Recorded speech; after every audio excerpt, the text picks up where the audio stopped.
Hello, world, and welcome to Pardon the Politics podcast, season 2, episode 26. I am your co-host, Jeezy, along with my brother and my partner in politics, Manny. My brother, how are you doing on this fine day? Brother, I'm vertical and above room temperature. Hey, brother. And that's a whole lot better than what a lot of people could say. As the old folks say, brother, it's better to be seen and not viewed. Amen. Amen. How are you doing? Hey, man, I'm tired. as the active and present black dad normally is. But all is well, man. I'm glad to be here for another episode of Pardon the Politics. Glad to be giving our listeners, our viewers, some more content as the political landscape continues to just get crazier and crazier and crazier by the day. By the day, by the hour, by the minute. Bruh, I'm sure by the time that this episode reaches our listeners, something will... We're going to be wrong. Bro, we're going to be wrong. Something's going to be changed. It's going to be something crazy. It's whatever. But hey, to our listeners, you're used to this. Welcome back. Welcome back to the chaos. Welcome back to the politics that we so dearly love to bring to your attention with as much comedy as we possibly can. So thank you for tuning in to another episode. We are so appreciative of you being a part of our community. And yeah, man, we got a docket full for you on this day. So I wanted to note for our listeners is that me and G's are recording this a little bit earlier than we normally do. A little bit early. So there's a good chance that things can ebb and flow and all this could be different by the time we come out. But you know, hey, it is accurate at the time of recording. Unless we were live all the time. Bro, we're going to be late. We're going to be behind something because this show and this roller coaster politically just does not stop. Can't stop, won't stop. I was about to say shout out to the diddler, but by the time this episode drop, he might be not guilty. He might have got off, yep. Brian Steele might go 2-0. 2-0. He got Young Thug out. Can he get the diddler out? Bro, but I digress. We completely, yeah. We got enough to talk about. Back to focus. So, our first topic on today, we kind of picked back up where we left off in our previous episode, and we talked about Operation Midnight Hammer. Pause, but it's June, so do with that as you may. You know.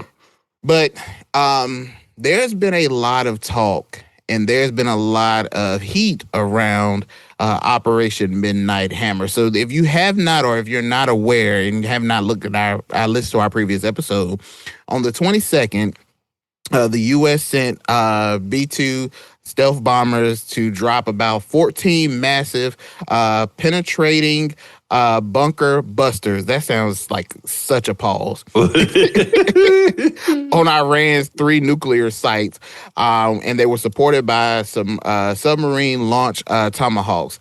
Dubbing the mission, as we have said, Operation Midnight Hammer. And of course, we know President Trump, as soon as this immediately happened, as we discussed previously, he claimed that these facilities were completely and totally obliterated.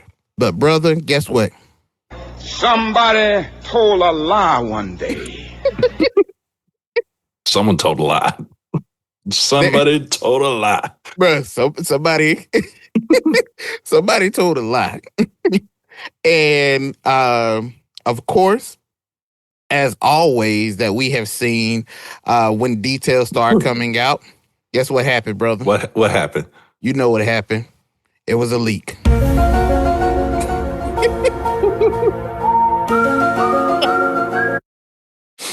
There was some leaked intelligence, and there was, of course, some media fallout. A leaked preliminary DIA assessment, which was reported by CNN and the New York Times 2 days later on June 24th, indicated that the strikes only temporarily delayed Iran's nuclear capabilities, maybe by just a few months, and critical uranium had remained intact. Oh, so they'll be back by Q4. Boys, Q1. Boy said, you ain't stopped nothing. You just, hey, you might have delayed us, but you didn't deny us. I mean, so if we look back at this was part of the discussion leading up to it is how deep was the facility? Yep. And could the bunker busters, like we know, like they publicly say the bunker busters get through 200 feet of reinforced concrete. Mm-hmm. I gotta assume that that's just the public number. I'm assuming there's a classified number about how deep they can go. Pause. I was going to say pause. It's June, but pause. But I would assume that it could probably go into the earth to a greater depth than what they tell us. And so I'm not sure. Right. I'm not sure. Well, I want to present you a question really quick. With this leak that we have, does this somehow discredit the information that the public has received from this administration? I mean, probably, but they're stepping in to do something that they knew wasn't going to be well liked if they did it. Mm-hmm. So I think everyone knew they had to come out and say, yeah, we completely succeeded on everything that we needed to do. Mm-hmm. So it was not unsurprising to hear that message. I think every president, if they're coming and they're making that walk down that red carpet to announce they did a military operation, you better not walk down that aisle and tell us you took a L. Like, yeah, we almost got our target, but no, not completely. He got out through the back door. Like, no, we're not trying to hear that. We should. With the key is that you're supposed to walk on that carpet. Mm-hmm. You're supposed to make that announcement. Everyone starts chanting USA, USA. Mm-hmm. So I look back at all this and I'm like, okay, so why did we do that? Mm-hmm. And then I had a thought. Uh-oh. Hold on. Let me keep you back up right, brother. And then I had a thought. What was that thought, brother? So I started putting all this together in my head. And I was like, okay. So we told Iran that we were coming. Mm-hmm. I was about to say, yeah. We told them that we were on the way. Yeah. So that gave them time to move stuff. I don't know how much notice they moved, yeah, or how much they moved. Right, and I gotta assume also that as soon as Israel started launching missiles over, that they were probably starting to move stuff. Yeah. But what if this wasn't about the nuclear facilities? Uh-oh. I mean, if you look at Iran is hit it. Hey, you went to another tier, brother. I had to bring it back. Yeah, so Iran, we know, uses military defense systems from both China and Russia. Mm-hmm. What if this was really just to show China and Russia using your best technology that you have down there? Mm-hmm. We're going to fly all these bombers into this place, drop these bombs, and fly out before you even know we're there. You're going to see the big explosion, and we're already gone. We're already home.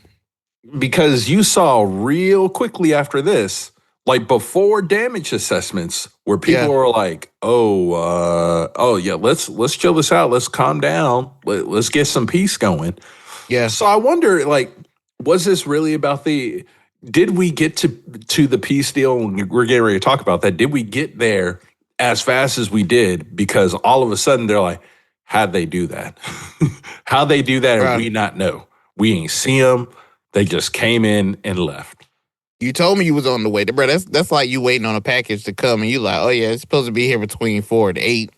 And you like, I've been sitting in the living room all day. And then you like, where did this go? When did they drop this package on the porch? You get that it's 8:55. You look at that message. Wait, you sent at 4:01. It was delivered. It was delivered. You go outside. You like, I've been sitting here all day. When did they drop? I didn't even hear the truck pull up. Right. That's a flex, bro. I'm not. If that is the case, that's a big flex. That's a big flex. And that seems on brand. Not just for this administration. That's on brand for America as a whole. Yeah. Again, I think it is important for us to all remember there's only been one country that's ever launched nuclear weapons. Mm-hmm. and we did it once, and then we did it again, just in case y'all thought it was a fluke. Yep. Like, fool me once, can't fool me again. Right. Like, we low key like to be stunting our military. The amount of TikToks of saying, and that's why we don't have free healthcare. Yep. You're not wrong.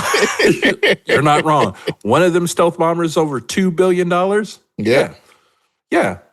Could we have possibly put a massive dent in hunger in the United States with the cost of the airplanes that flew to drop these bombs? Absolutely. But then we wouldn't have something to drop these bombs. But then we couldn't flex on them. Right. So sorry, little Johnny, that you go to bed hungry at night. We still got to flex on you. Flex on China. Flex. Bro, that's a wild way to look at it, bro. But just it's real, though. It's so real. Well, I could definitely see that. Go ahead, my brother. So, I mean, I don't know. But I thought it was always going to be in question what damage we ultimately did to these facilities. Because I'd looked at the pictures, and I'm no expert, but I'm like, this don't look obliterated. Yeah. This looks like a hole in the stand. Yeah, I was sitting there, and I was looking at it. I said, now, hold on, wait a minute now. Now, I know I ain't stupid.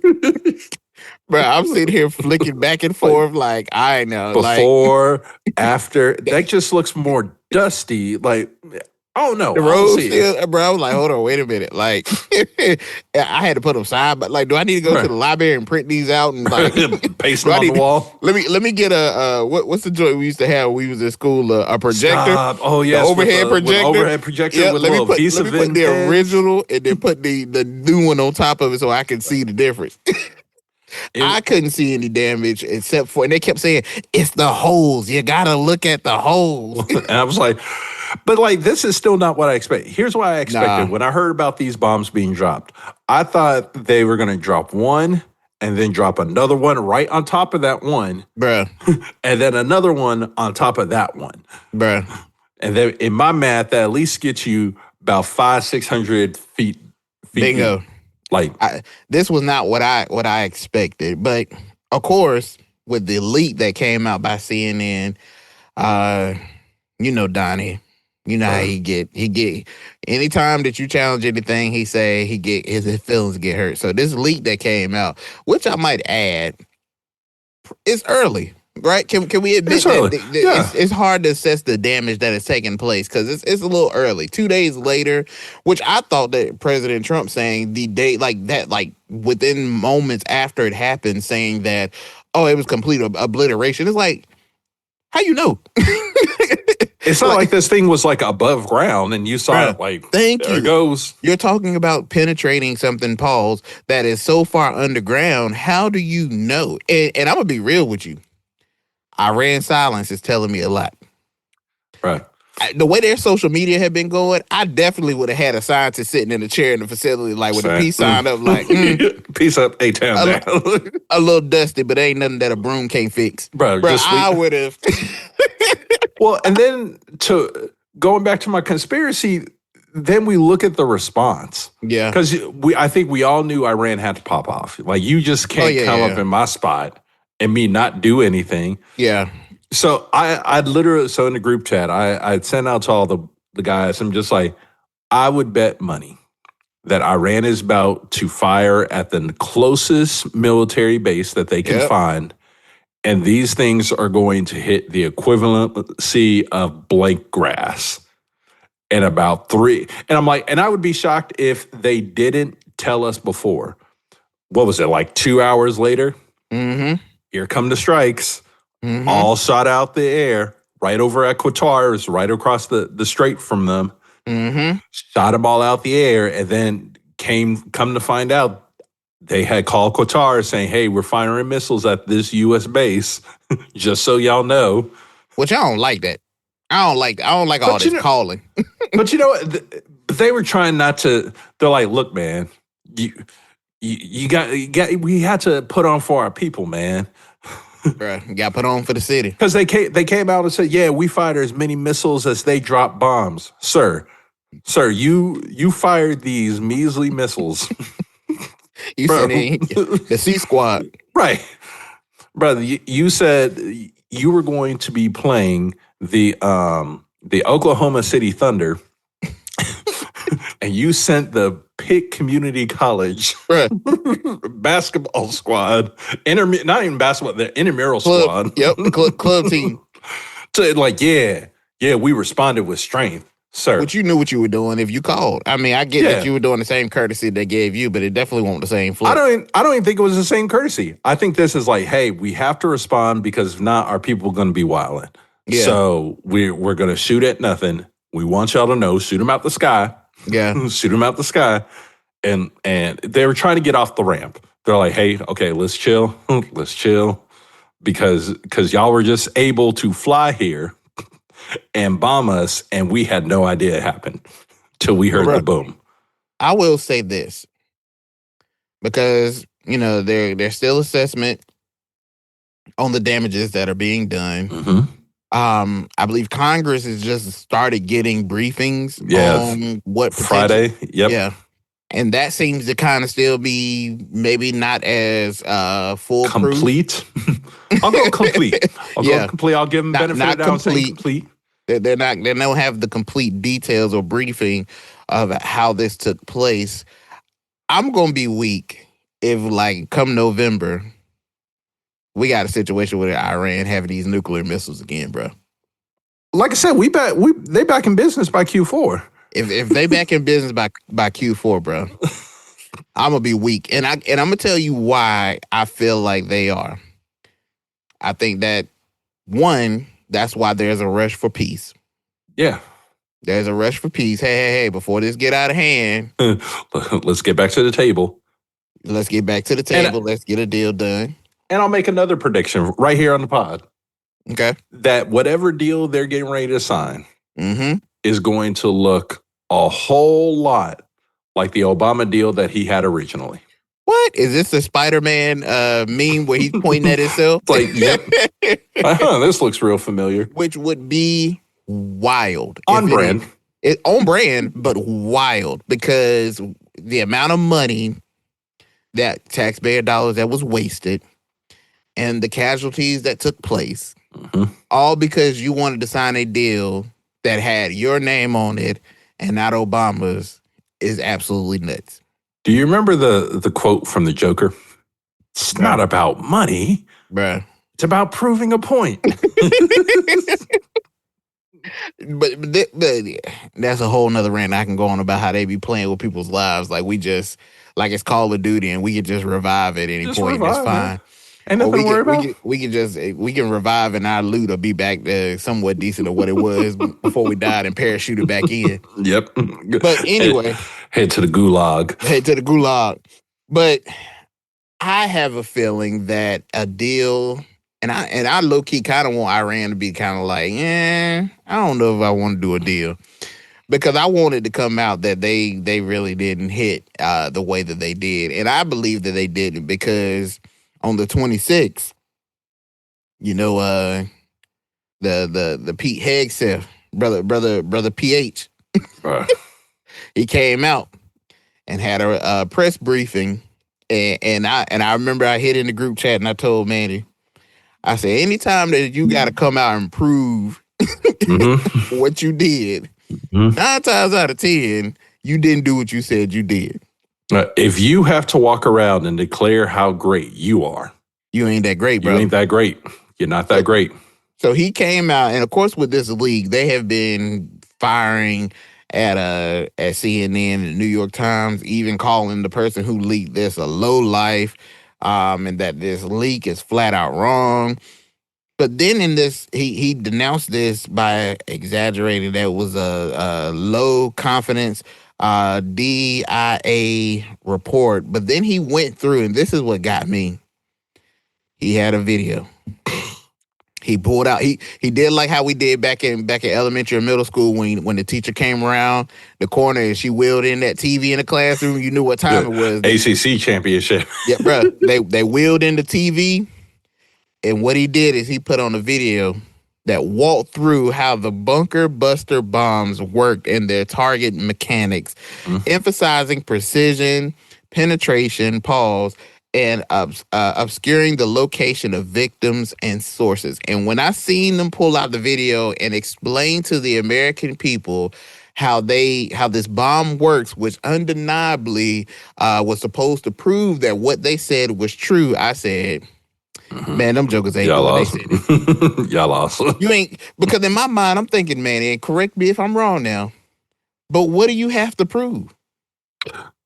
Like, what do you have to prove at this point when there's already a deal in place? Like, Bingo. if your goal was to move this and end the war to get the peace deal, you've already done that. And if I'm the administration, what I was expecting the Trump administration to do is cool. We bombed Iran, but look, there's a ceasefire.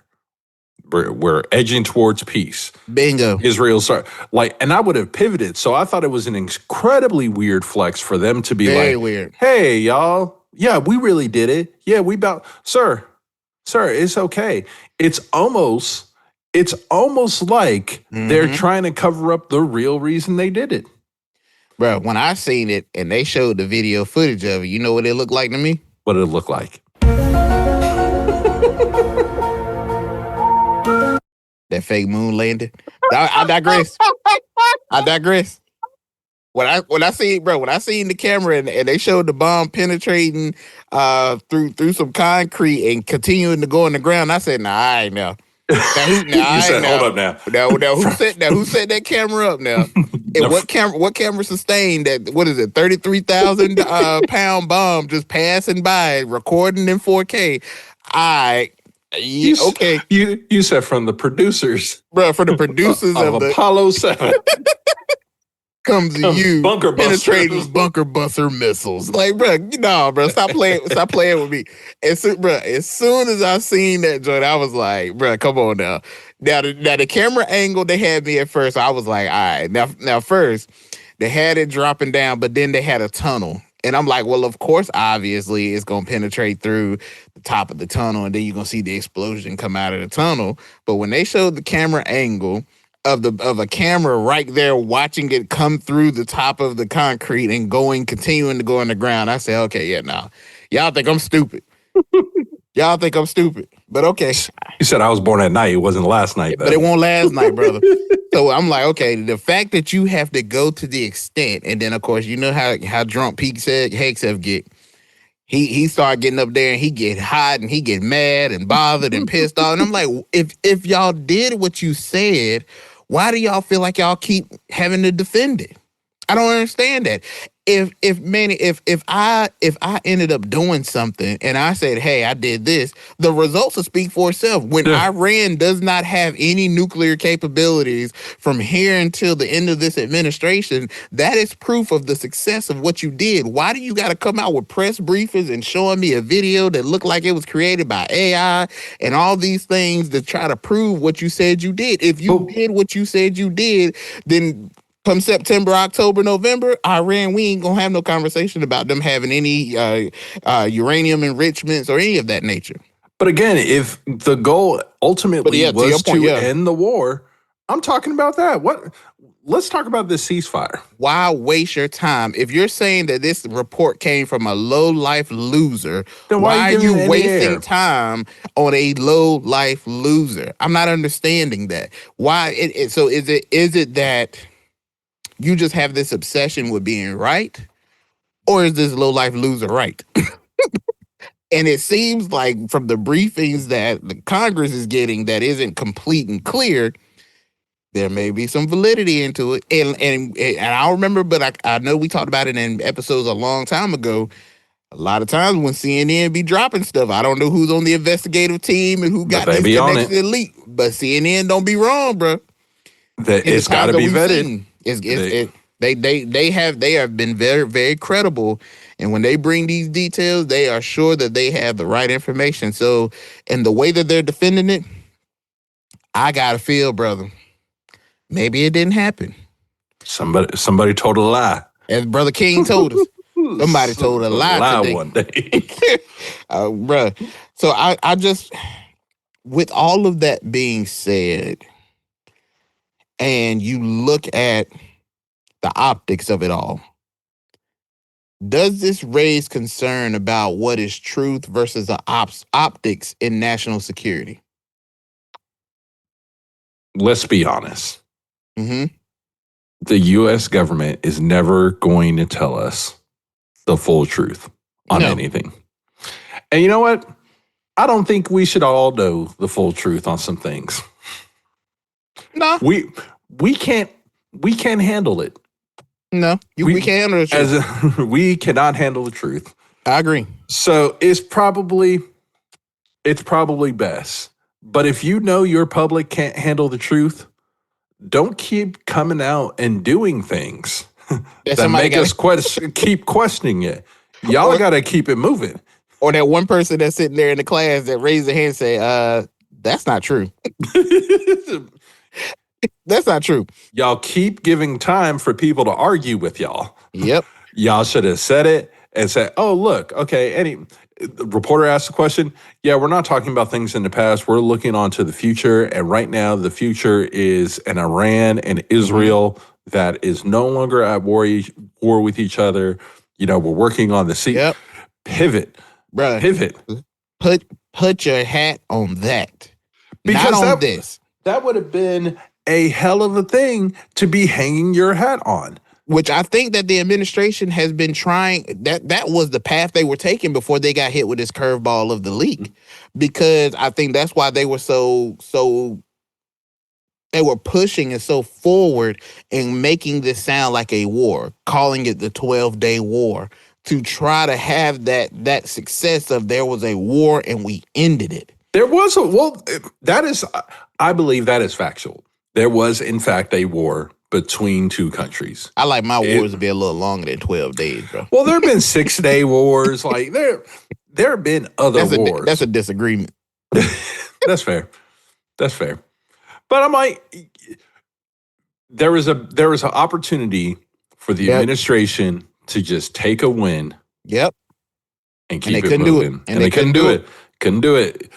And I think they've gone so far as that they're trying to like find out where who actually leaked and seek actual, like, I think they said, I heard something about the FBI getting involved. And to me, that just seems like if it's, I don't understand. If it's a lie, then why do you care? If it's untrue, why do you care? And some people may say, well, it damages the credibility. It does. It does. And I think with every leak, they try to find who leaked it. But the energy they're putting into it's a lot of energy. It's a lot of energy. It's a lot of public energy. Well, and then it made me think too, you know, with the leaking of this classified assessment, do you think that leaking a classified assessment is ever justified when it comes to holding the government accountable? Because essentially, this is what this leak does. They said that it was obliterated. They said came out big bank tank and was saying that they did all these things, and this assessment was only leaked because the details that were given contradicted what the administration was saying. So is it justified in holding them accountable? Because if it didn't happen, then ultimately you're lying to the American people. But we knew that. Like, and that's where I think that is a completely fair question, but I think we knew that. You know, I think in every circumstance, I think that one or two things are happening from the U.S. government. Either they're lying to us or they're not giving us the full truth. Right. And it's rough. Like, because yes, it holds them accountable for lying to the American people. But what did you gain? What was gained from it? So it's for me, it's almost like you're wasting the media attention loosely on this. Like, these assessments were going to come out. Yeah, that's true. They were going to come out. So I think it is different when you're leaking something and there is some active situation you can step in and stop someone from doing, an actual whistleblowing. But I don't see this particular piece as a whistleblowing. I see this as like, teacher, you forgot to give us homework. Like we knew. Bruh. Or at least we weren't shocked. Well, I don't think a single person was just like, oh yeah, Yeah. I can't like, because his supporters who believe him 1,000%, they're they're gonna gonna believe say regardless. they're gonna believe it, and then everyone else is. So like, what did we gain? What did we stop? What did we advance by doing it? And Senator Fetterman said it. You can't fight him at every front. Yeah. Because for every one battle you win, you're going to lose 10. Yeah. And those 10 are going to hurt more. And it's like we're burning through so much fodder on some other things that we probably need more attention on. And we're not going to get that attention on it because we're still talking about these 10 other things. Yeah. That have completely no impact to us. Well, or the person who leaked it is probably has the same type of personality that I have, because if you're wrong, I have no choice, but I can't sleep at night unless I tell you. So maybe when Trump came out and said that without even having an assessment, because I don't want us to ignore that. Homie came out without any knowledge whatsoever. Trump woke up in the dead of night and was like, obliterated. Wait a minute. But again, we all knew that. We did. all knew it. But sometimes we've all been there where it's like, I can't help it, bro. I gotta say something. And this leaker real. was like, I Not know today. it, but I just today. can't. I can't let it sit. I can't let it slide. That thing sitting over me, man, and I got to say something. But I agree with you wholeheartedly, though, that and Fetterman is right. And that's something that you can't win in a battle with Trump, because one thing about it, I would say Trump gonna fight his lie to the bitter end if it's a lie. He's gonna fight. He gonna if they find out who this person is, you better be careful, because he might be as good to send you up out of this country. You might as well self deport, bro. Might as well make your way onto the border. But before we close this out, I will say this: that if Pete Hegseth had used any more CGI and that bomb demo, it had been produced by Michael Bay, bruh. Marvel will be calling homeboy. Hey man, hey, what are you thinking about post? You may post not, your time. This may not be your calling, but I feel I have something for you. You may have a calling in something else in this arena. Man. But I will see what happens, because I think, again, I don't even, in the briefing that Congress has received, there still hasn't been a complete breakdown of the assessment of what damage actually occurred from the strike, correct? And I still don't think that's going to happen I think it's going to take months. I was about to say, because if you're in a whole nother country, how in the world are you getting a full assessment within a week? Now, we got assets.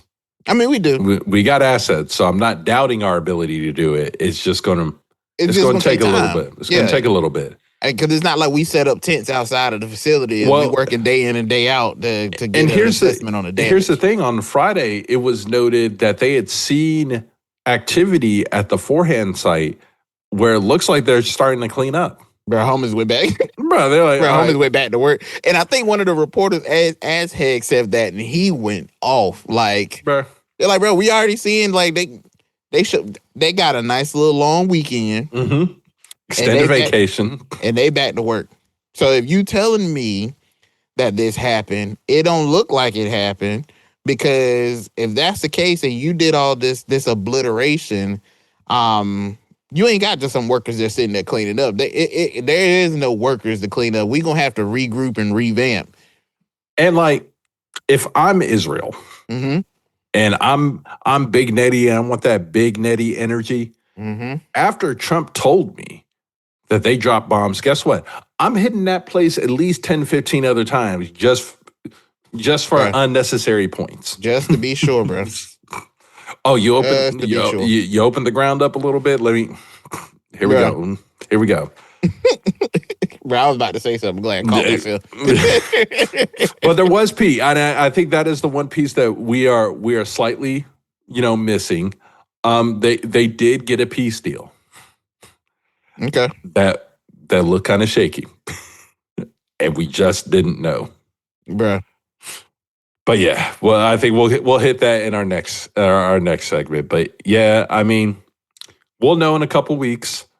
what it ultimately looks like, and where we go from there. Where we go from there. Yeah. Yep. The world may never know, brother. Right. Next week we might not even hear any more about this, and it'll just fade into dust, bro. We'll be on to something else. Yep. That'll be something else that'll take the media's attention. So, and you know what? That might be worth an episode at the end of the year. Yeah, bro. All right, end of the year recap. Here's a follow-up. Yep. On all of the stories that we just couldn't keep following because the news cycle kept moving. Bro, at the end of the year, bro, I don't know how in the world, with as much that this administration has done, I don't know how in the world we can recap.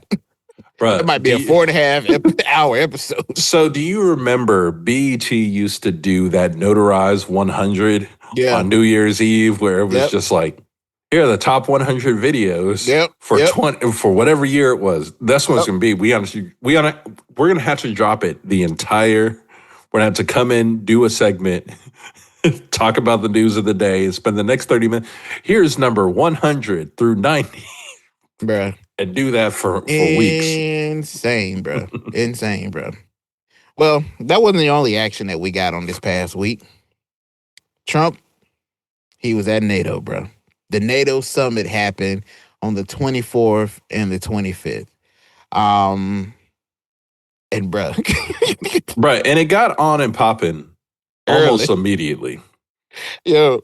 Almost immediately. Who was it? The lady from the this was him on his way. We got a clip for y'all. This is the energy he had boarding on his way to NATO. So we want to set it up. So this was after the peace deal had been set up. Yep. And it was almost immediately that there were calls that, hey, people were violating the peace treaty.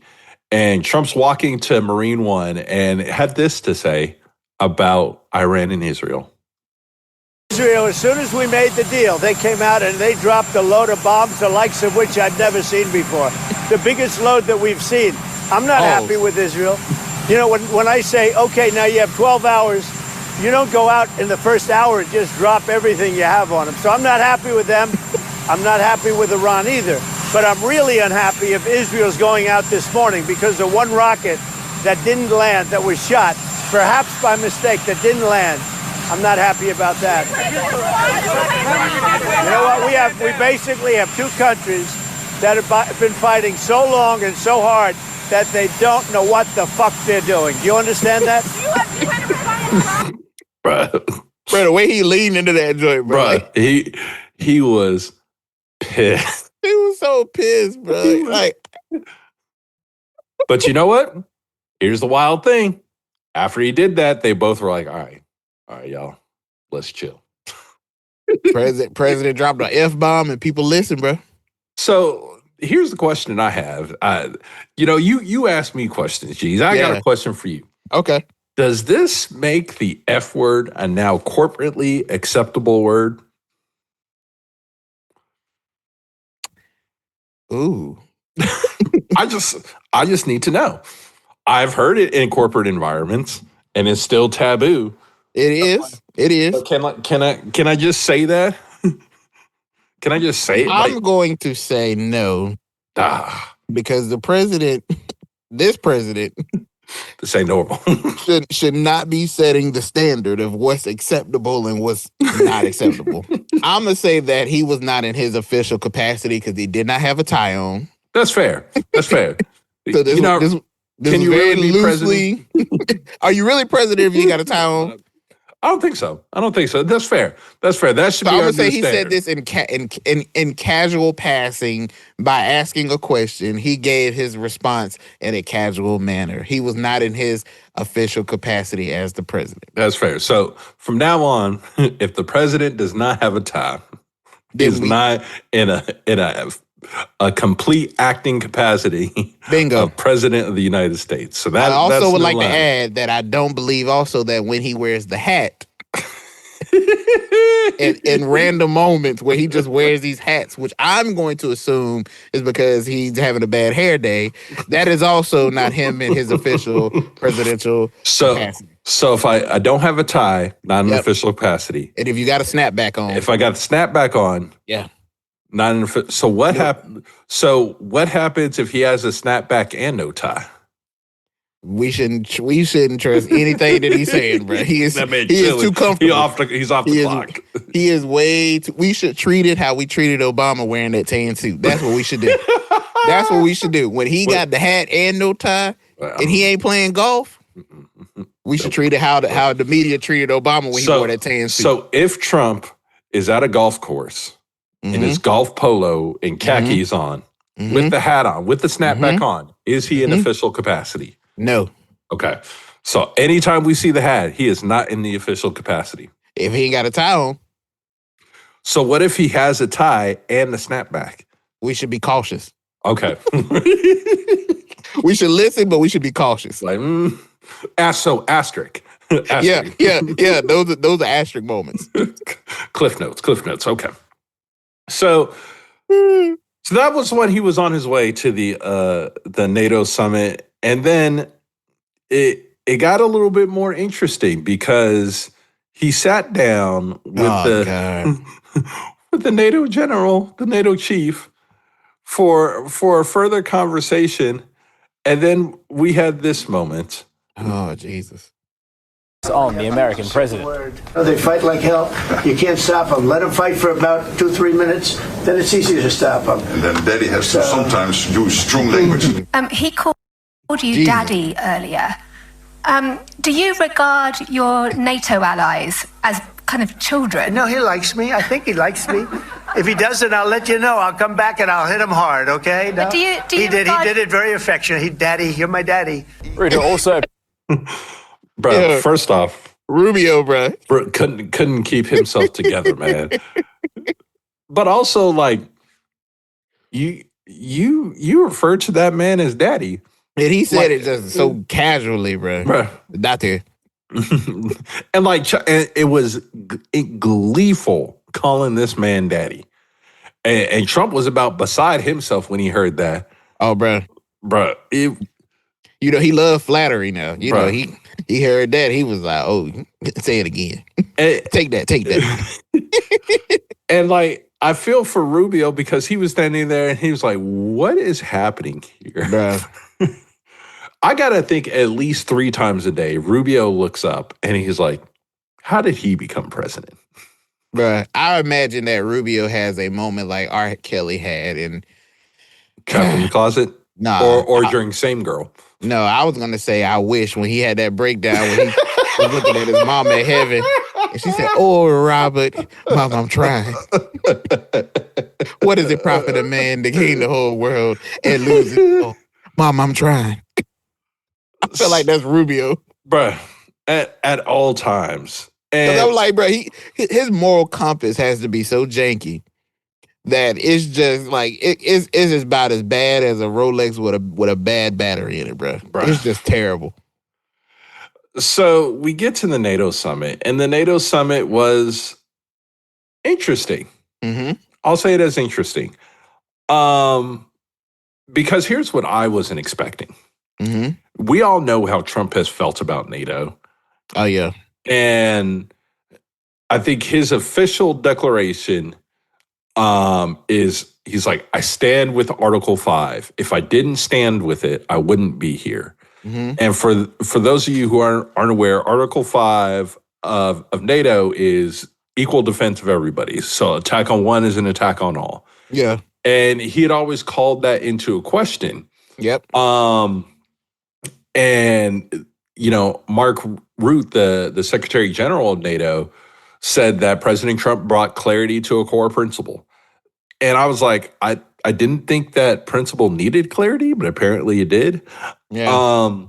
So I think it's good for NATO. Like, if I'm all the NATO allies, I'm feeling, you know, a little bit better. Yeah. But the other big thing for the U.S. and the biggest impact to NATO was that 5% pledge. Yeah, that's what I was just about to say. Yeah, that was a big win for Trump. That was a big win for him. That Trump got all 32 NATO members to agree to increase their defense spending to 5% of GDP by 2035. And I think that the breakdown of that is 3.5 of that is on traditional military spending, and then the other 1.5 is on cybersecurity, infrastructure and civil defense. And with this more than doubles the longstanding 2%, I believe it was, that was NATO's goal. So that I know that we rag Trump a lot, but that's a big win because he has been very adamant about, hey, y'all need to step up. Y'all need to step it up. Because y'all look at the U.S., and if the U.S. got to step in, we doing our due diligence, but it seems to be that you guys aren't stepping up to the plate. This could account for somewhere between $400 to $600 billion in new defense spending globally by 2035. In 10 years, over half a trillion dollars in new spending. Yeah, and I gotta give Trump kudos on this because Trump succeeded where previous presidents failed in this matter. He did. This is undoubtedly, and I gotta give it to Trump. You know, as much as I rag him, this is a win both politically and diplomatically for Trump. So with him, you know, and kind of going back to our past segment, with ending the war, getting a peace deal with Iran, now being able to go to NATO and getting them to agree, all 32 to agree to this 5%. Hey, bro. And he had everyone ha-ha and kicking with him. Yeah. Like, I don't know if you saw that video that the lady from Netherlands copied him, bro. Bruh, roasting him. You know what? There's got to be a NATO group chat. Has to be, bro. Where they just be lighting into them. And if at least, you know, it's got France, Belgium, it's got a couple of the countries who real cool to be like, yeah, all things considered, I think this was a great summit for Trump. And there was another moment during this, and you know, one of the groups of questions that Trump got hit on is, hey, we still have this war in Ukraine. Yeah. And what are we going to do here? And I want to say of this presidency, so this round of presidency with Trump, this is one of the most human moments I've seen from him in this moment. So I want to play the clip. But he's answering a question from a Ukrainian reporter. Okay. So let's play the clip. White shirt. Oh, she's all excited. Okay. So, BBC News Ukrainian. Where are you from? I'm from Ukraine. Oh. So my question to you is whether or not the U.S. is ready to sell anti-air missile systems, Patriot, to Ukraine. We know that Russia has been pounding Ukraine really heavily right now. Are you living yourself now in Ukraine? My husband is there. Wow. And I can see you it's amazing. And me with the kids, I'm in Warsaw actually, because he wanted me to be. Is your husband a soldier? No? He's there now? Yeah. Wow. That's rough stuff, right? That's tough. And you're living here? In Warsaw. And you're a reporter? I am. Good. So let me just tell you, they do want to have the missiles, okay, as they call them, the Patriots. And we're going to see if we can make some available, you know. They're very hard to get. We need them too. We were supplying them to Israel, and they're very effective, 100% effective. Hard to believe how effective. And they do want that more than any other thing, as you probably know. That's a very good question, and I wish you a lot of luck. I mean, I can see it's very upsetting to you. So, sir, that for those of you who follow it, please go find this clip because I think that was a rare moment. It was a rare moment where he was like, "Oh," because I think up to this moment he had only really talked about Ukraine with Zelensky. Yeah. Or like some of his entourage. So to see somebody who's actually been directly impacted by this, asking him a question about these systems, I think it was a very interesting moment that I would say is some of the most human I've seen Trump in this administration towards this conflict. Yeah, I agree. I think that he almost for what it's worth, and it's hard to say this because the sensitivity and care of Trump is not a it doesn't seem natural. No, it does not. So it almost, when I look at this at a normal response, it didn't feel as Right. caring. But for him, super caring. I think that he handled it in the best Trump way that Trump could handle it, because I think I think he really was kind of caught off guard. Yeah. And luckily for that particular moment, he tapped into something. I'm not going to say his heart. But something in there. Or maybe it was like the Grinch. At that moment, his heart grew 3 times. Maybe he felt compassion for this woman. But that is certainly a rare occurrence that we have not seen from the president in previous times. I think even in a matter of with some situations that happened with the assassination of those that happened in Minnesota, school shootings, we don't see that soft touch that we saw Trump display. So I will give him kudos. And like you said earlier, I think this whole trip this whole trip that he took to the NATO summit, it was a win. And I think he handled it as best as he could. And I think he came out on top of it, even with the tension that happened with the 5% pledge from the 32 nations. There was one nation that tried to get bucks. Spain didn't. Spain was trying to get it. We'll do 2-1. Bruh, Spain sitting there trying to, we ain't gonna do 5. We might do 4-2. So Trump doing what Trump do, what he do. Trade penalties. Okay. And I'm like, why we here? I ain't gonna say it when I get back to Washington. I'm gonna say it in your face. I'm gonna let you know. And we see what happened. Well, Spain got it together. All things considered, this was a great week for Trump.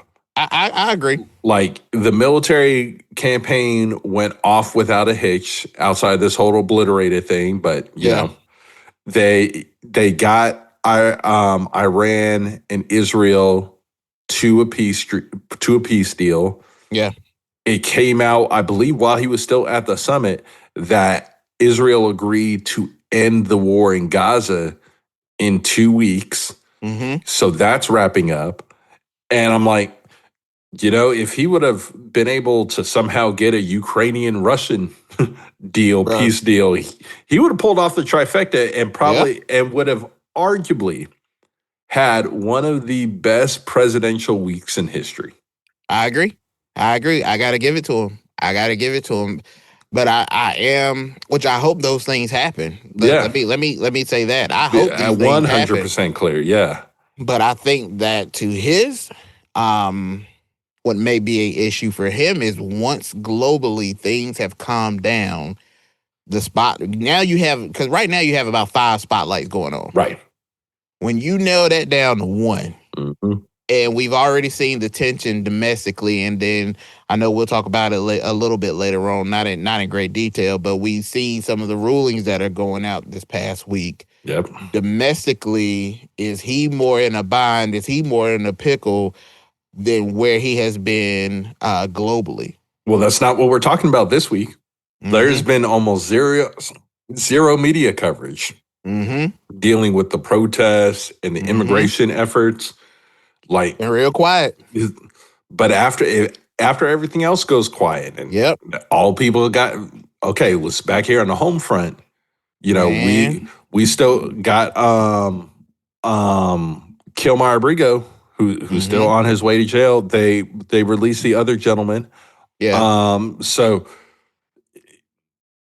it'll be interesting to see how long it remains quiet on the Western Front.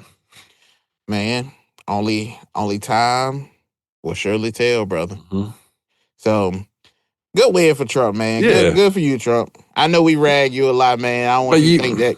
With the boys just being fair, man. When you do good, when you had do a good week, we'll applaud you, and when you do bad, we're gonna rate them coals right up under you. So I hope you know. You had a great week, man. Enjoy them. You enjoy it because you don't get them very often. Man, look, I wouldn't want your job, brother, because I'm sure that they come few and far between. But before we go, before we leave this, I want to know who in the White House thought it was going to be a good idea to take this video montage of Trump and put Usher's Daddy's Home. Oh God. I heard about that. I didn't even want to see it, bro. Bro, I can't let I can't let no man just sit there and degrade himself to another man like that by calling him daddy. I'm trying to think of the last time I referred to anybody as daddy. Like I don't even call my own dad. Like I did maybe when daddy I was like 4. Bro, my 5-year-old calls me daddy. Like that is the nature of how soft that name is. My child has never called me daddy. Bruh. Bruh. The nature of it is so soft and gentle. Bruh. A grown man shouldn't be calling another grown man daddy. Daddy. Nope. Bruh. But at any rate. Unless that is your cup of tea. And if that's your cup of tea, then that's your cup of tea. It's not my cup of tea. But if it's your cup of tea, it can be your cup of tea. I just think it's kind of weird for a man of which there appears to be no intimate relationship to call another man daddy. Maybe he felt like it's June. I feel a little prideful. I feel a little free. Let me call him daddy. Maybe I believe he's the Dutch prime minister or something. Boy, you got to know his boys take him to the. If you want to clarify, if you want to clarify, sir, you're more than welcome to do so. You can come on the pod because we got questions. If you want to clarify the use of daddy to this grown man, you can come and clear your name and clear the air here at Part of the Politics. We'll give you the space. We'll give you the space, but be ready for us to rate them coals up under you before you get off whatever you got to say. We're going to have those Kingsfords hot and ready. Like a Little Caesar pizza. Nice gray ash to them with a flaming red ring around them. Oh, yeah. Well, at any rate, y'all, this is now our time to present to you. And you may have already said it seems like we got some pickles already in the brine, but we have our pickle of the week. We've got your pickle. We've got your pickle. We've got your pickle.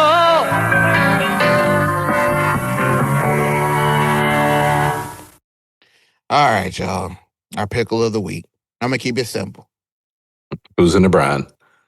This pickle of the week goes to none other than our neighbors up north, Canada. Canada somehow managed to find themselves in a cross-border chess match with Donald Trump after doing something that sounds like a rejected subplot of vape. They tax artificial intelligence. And you know Trump came back feeling greasy from NATO. He already done had big win. He already done did the thing on the global. Yeah, he already got the juice. He ain't had no tie. He done dropped the F-bomb. He feeling good this week. Trump is the equivalent of a freshly sealed, coldly chilled bottle of Hennessy ready for a Friday night. And what did Canada do? They wanted to pull up and try him. Right. So what happened was in this move aimed at regulating taxes on big tech's role in AI development, the Canadian government officially implemented what they call a digital services tax, which is a 3% levy targeting large tech companies generating revenue from online platforms, including AI tools and data monetization.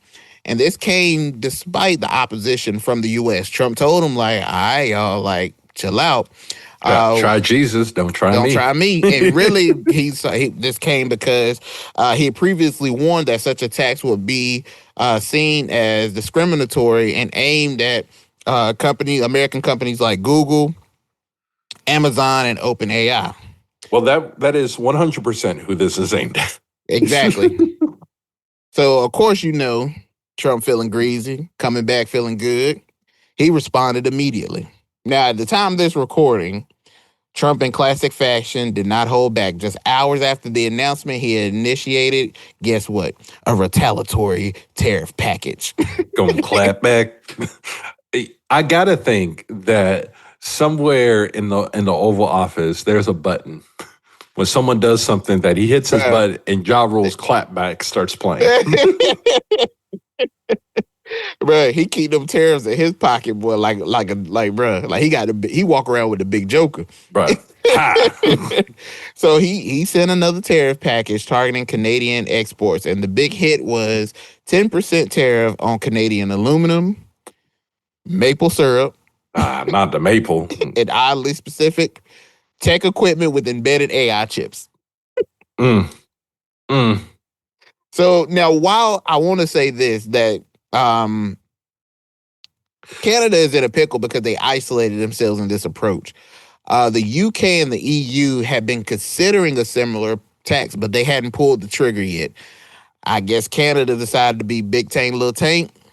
Well, here's going to be the real interesting part about this is how do they classify AI chips? Bruh. Because that could end up being a very, very broad. Bruh.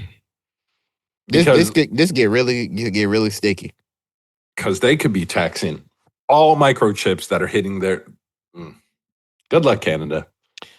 I wouldn't have been the one to pull the trigger on this. And I think that just a couple of weeks ago, Trump, even though he left early, he was at a summit and was speaking to Canada, and it seemed like they were on good terms and everybody was going to be playing fair. And then now Canada wanted to go do this. So it's like, why y'all had to poke the bear, bro? He just had a good week. If you're gonna poke Trump, poke him when he's having a bad week. When he's having a good week, he really don't care.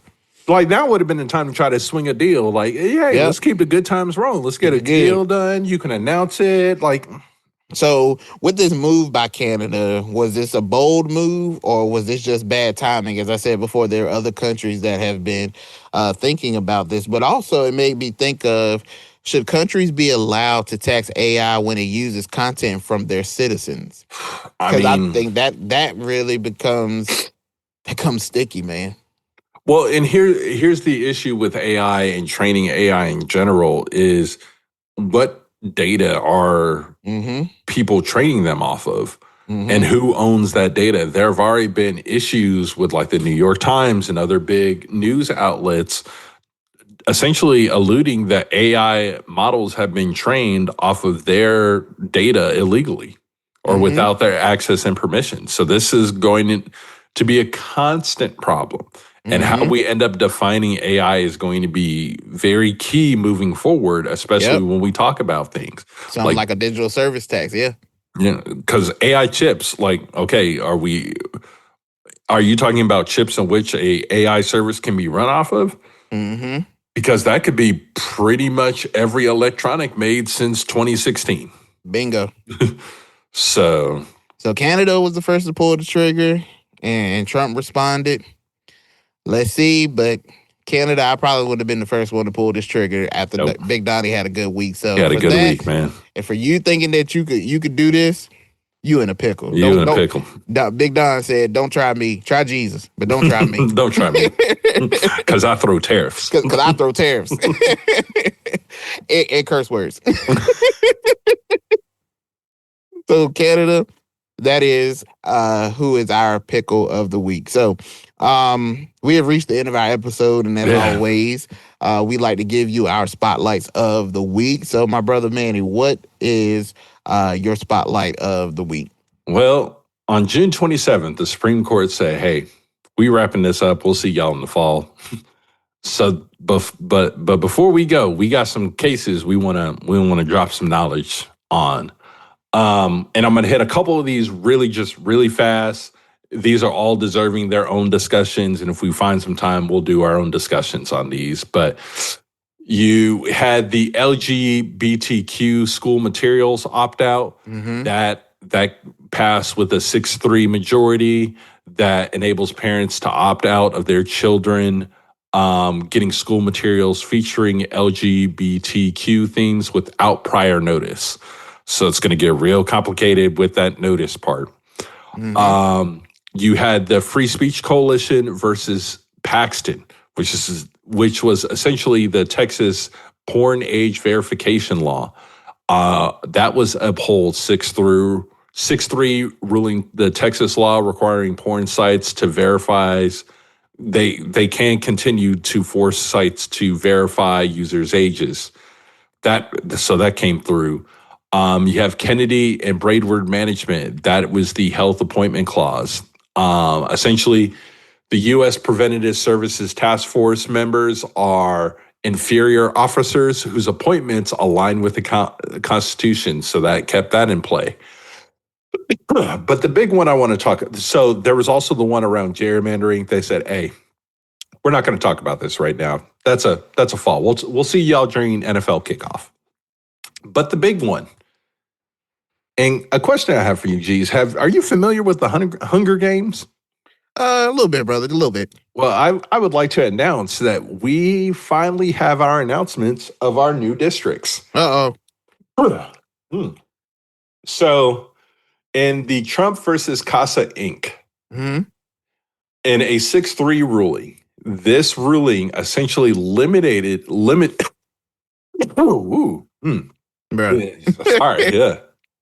limited lower courts' abilities to issue universal injunctions to block federal policies nationwide. So basically, if you sued in a federal policy in the right district court, and some districts are easier to pass than others, they could issue an injunction on the federal policy nationwide. This now says that you cannot do that. That it's limited to where it was filed. So shout out to all the lawyers who are getting ready to be making money because of all of these. If you are not aware, in the U.S., there are 11 districts. And I'm going to talk about a couple ones since we are now split into our Hunger Games districts. If you're with us in North Carolina, joining us in district, I believe we are district, I'm looking at the 10. I think we're 10. Let me find that. Or we're 4. Either way, so it is North Carolina, South Carolina, Virginia, West Virginia, and Maryland. I like our odds in the Hunger Games. Oh, yeah. I like our odds.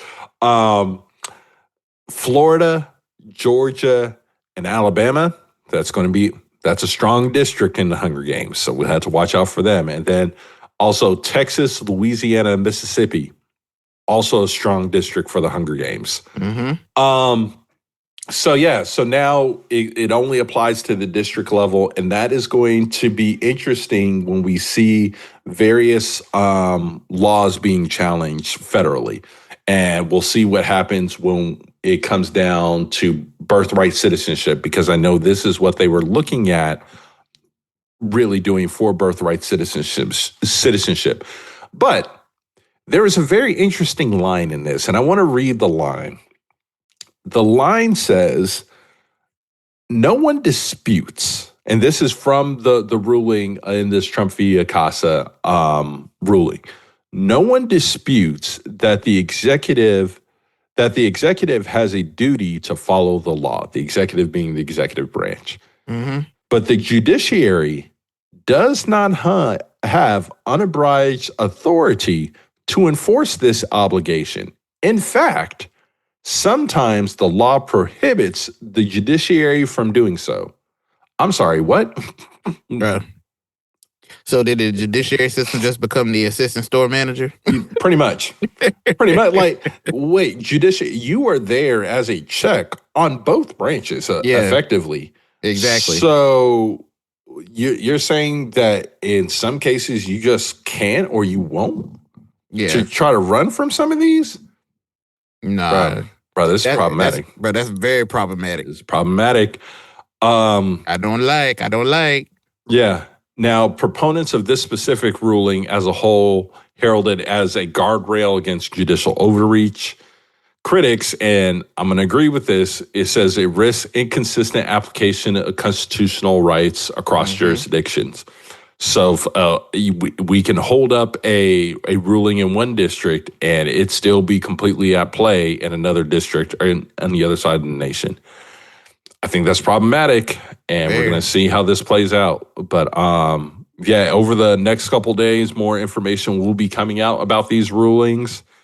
And we will see all the interesting nuggets that are listed in all of these cases' opinions. So that is my spotlight of the week.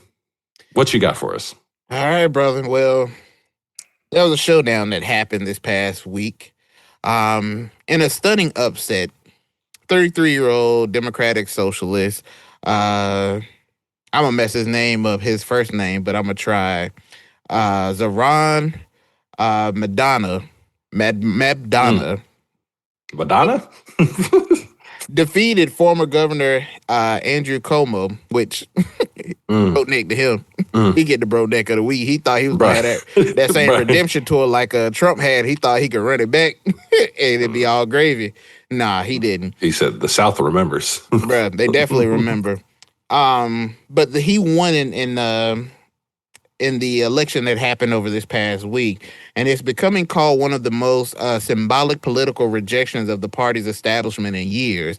And it might just become the playbook that Democrats may be heading into in 2026, 2028. So the spotlight for me is this in fact going to be a sign of the blueprint that Democrats may be using going ahead in our midterm elections and our next presidential election? Now, I would like to note that he is he's a first generation Ugandan and Indian American and one of the few Muslim elected officials in New York. And his campaign focused on housing justice, universal child care, fair, free transit, and confronting the politics that were behind gentrifying, if you will. And he was backed by AOC, and we talked about in previous episodes how AOC has been positioning herself and where she may be a very pivotal piece going forward for the Democratic Party, and what their new look may be going forward.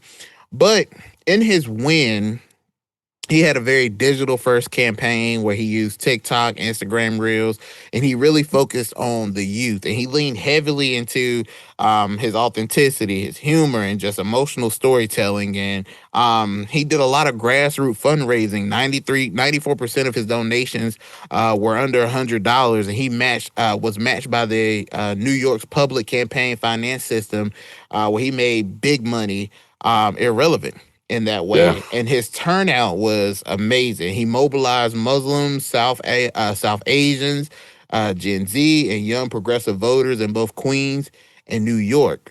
And this model, which is being called the Madonna model, is looking to be considered by some as what the approach of the Democrats need to be. A video that I watched, and I wish I had the clip that I could have played, but what they were saying, what this gentleman was saying, is that the problem that the Democratic Party is not doing is that they have superstars on their team, and instead of elevating their superstars, they choose to put in 70-year-old white men.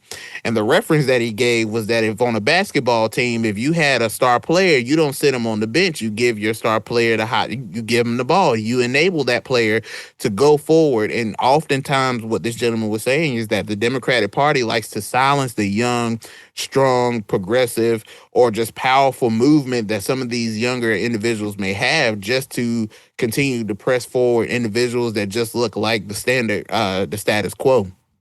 But in this approach, there has been limits to this. Most people think that the party elites are nervous about this. There are too many Madonna-style candidates that can run and win primaries, and it could fracture the party just as it preps for Trump for 2028. They think that this model just doesn't work. There is not enough confidence. So the reason why I make this a spotlight is because I think that we should look at what this individual has been able to accomplish in this local upset, but also what direction will the Democratic Party go in? Because right now, as we have talked about in previous episodes, they need to rebrand. And right now, the rebrand looks to be exactly what it's been before. And there seems to be even more division that's going on than the Democratic Party. But you have a young guy here, and he's backed by AOC, that has been able to make a splash in something that in an area, in an arena that he was not expected to do. So, Democrats, what are you going to do? What is going to be your approach? How are you going to handle 2026? How are you going to handle 2028? Because I can tell you this, if you wait till the last minute, you're going to be in a pickle. You're going to be in a bind.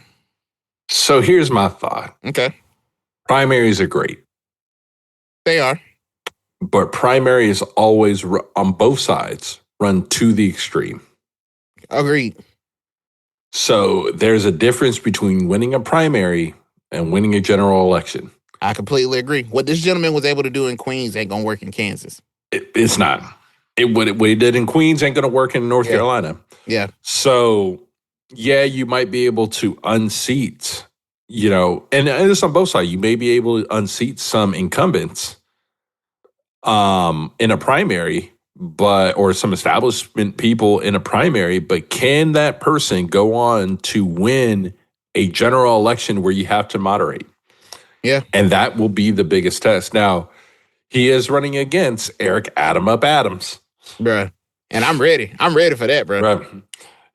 That man dropped an entire video of "Get Ready with Me," and that man did not do a single thing. Bruh, nothing. On his way to handle business and did not do a single thing. So, and he's even been attacking him already now that he's won. He didn't waste any time because he was like, I still ride the public transit. Like, I still am with my people. He says this man, Eric Adams, he gets ferried into town. Like, he ain't even amongst the people. So how can he do anything to enhance the lives of the people that he distances himself from? And I was like, duly noted, young man. Duly noted. But here's what I will also say. Eric Adams is the mayor of New York City. The corrupt mayor of New York City. But still the mayor of New York City. Like, I wouldn't expect the mayor of New York City to be able to just casually take the subway here and there. Like, so Wilson Fisk never rode on public transportation. Never. Not in Hell's Kitchen, he didn't. Nope. So it will be interesting. Can they knock off party establishments? Yes. And I think in some of these states, they will. Mm-hmm. But what's your plan for North Carolina? Mm-hmm. What's your plan for Pennsylvania? And what's your plan for Wisconsin, Ohio, Michigan?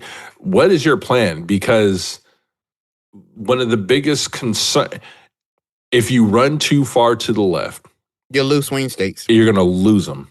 Yep. So what's the plan? And Trump being on a ballot, or the classic, the next Republican is the next big bad threat. Yeah. I know Trump was bad, but let me tell you, J.D. Vance is worse than Trump. Yeah. That only works for so long. I think that's not going to work anymore. Now, I've been wrong about a lot of things, and I'll probably be wrong about this, but eventually that runs out. You're like, you know what? Yeah. It's not going to get worse than this. Mm-hmm. Can't get worse than this. So I think we should, but I think that it's noted that, I don't think the Democratic Party will necessarily adopt a blueprint like this, because they're just too scared of what it means and how it will look on the national stage. I don't think it should go unnoticed that in these areas, we're seeing this push of progressives, this push of Gen Z, and those that are not fitting of the status quo being able to have success. Mm-hmm. And while this may not trickle into the national blueprint for the Democratic Party, it could benefit them in other places if they're able to get the White House again. Because it also sounds like one thing that he did well is just know who were the underrepresented voters and get them out. And it's amazing. That's a playbook out of Trump. That's not even a playbook out of anyone. That's just raw data. I know this group of people doesn't work. I know this group of people doesn't come out to vote. Yeah. I'm going to try to get them all to come out. And if I can get a 50% uptick of this particular classification of voters, I can overcome this number. This is about knowing your vote count. This is knowing how many votes you need to win an election, and being able to identify where they are. So I know where to go spend my time. I know where to go shake hands. I know where to go kiss babies. This is just knowing your voter data. You can't just depend on the party to swoop down and help guide you through the election. Yeah. So it'll be interesting. At least they're trying something. doing something, bro. Yep. So, shout out to this young man and his success. And we look forward to covering the showdown between you and Eric Adams that will take place. I hope that it's exciting as I hope and anticipate it to be, because we all know that Adams is not going to go down without a fight. Swing. And this young man seems to be packing a punch for himself as well, too. So, with that being said, that is my spotlight. So, anything else, brother? I do want to do a quick clarification. North Carolina, our district for the Hunger Games, is the Fourth Circuit. Sorry, okay. We try to make sure that we have completely factual data. We are the Fourth Circuit. Yes, sir. Okay, now I'm done. All right. Well, if all hearts and minds clear, that is our episode. We appreciate you tuning in. We hope this episode finds you in good spirits. As always, like we say here at the pod, if don't nobody else love you, just know, please, that the boys here at the Pod and the Politics, we love you. We love y'all. We appreciate you, and we thank you for tuning in, and we will see you at the next episode. Take care. Take care, y'all.